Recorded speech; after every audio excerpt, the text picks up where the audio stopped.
Hi, Harry Edwards. We were talking briefly about travel as one of the ways that people come to know their neighbor as well as know the world. Where did you get your sense of travel, and how would you introduce yourself as a traveler?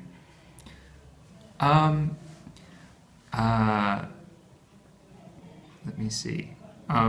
So when I was 18, I went on my first kind of solo trip, um, and then had a few other small sort of trips which involved kind of lots of um, getting on buses and rushing from place to place, and um, spending a lot of time sort of skimming through the Lonely Planet. Um, but I always had this feeling, this annoying feeling that the world felt sort of incredibly small when you did it like that. It seemed like a series of identical airports, and an endless kind of massive buildings of, filled with different people. I always felt like I was skating over the top of things. And the first trip that ever really kind of changed that was when I was 20. Me and two other friends from Australia went to Damascus in Syria, loosely with the intention of studying some Arabic, which we did at the local university, but more just like an excuse to sort of be there and have something to do there. That would be the trip that really sticks out in my mind as a kind of really something where you really kind of crack open, a bit of something you hadn't expected to find.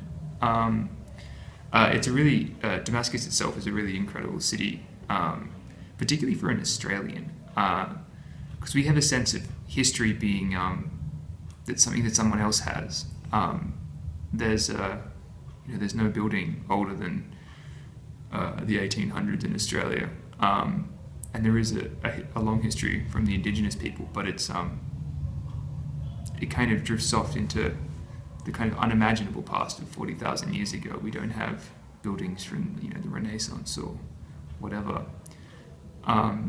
So Damascus is quite strange because it's for an Australian, because it's all these things you've heard about. It's all these great mosques from Islam, all these famous sites from Christianity, just kind of plonk right there. Surrounded by people still living. So it feels very very strange. And we lived right in the old city, which is this kind of an old fortified city, surrounded by a kind of more new area. And from our rooftop, which is plagued by cats, you would never actually succeed in counting how many minarets or church spires or whatever other kind of religious the top of a religious icon you could count. Just so dense in kind of religious fever, and at prayer times throughout the day, the whole city would just kind of light up. To me, it was always I always had the impression of green light for some reason when I heard the prayers being called by the imams. I don't know why, but it's one of those funny places where I think I had a cycle where when I first went there, I had all these expectations about how different it would be, having not been to the Middle East and not having much connection with it, and it was, at first it did seem really different because the buildings are different and there's history and there's whatever. And then you have a few weeks there, and you learn a few of the basic greetings, and you kind of connect a bit with the environment, and you have this impression that, oh wait, no, actually it's not that different. People are still driving cars, people are going to shops, people are basically doing everything that everyone else does all over the world. And then just before I was leaving, about 2.5 months in, when you could start having conversations with people, very basic conversations,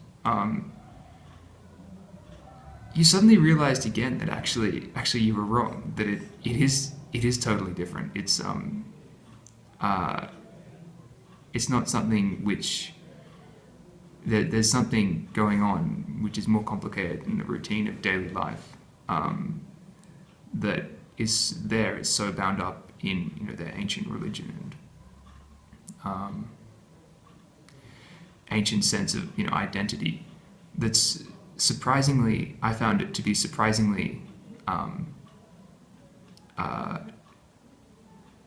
the more time you spent there, the more time you realize that you were outside of it, but you also understand that it's, you know, quite a, I suppose, an attractive and interesting thing.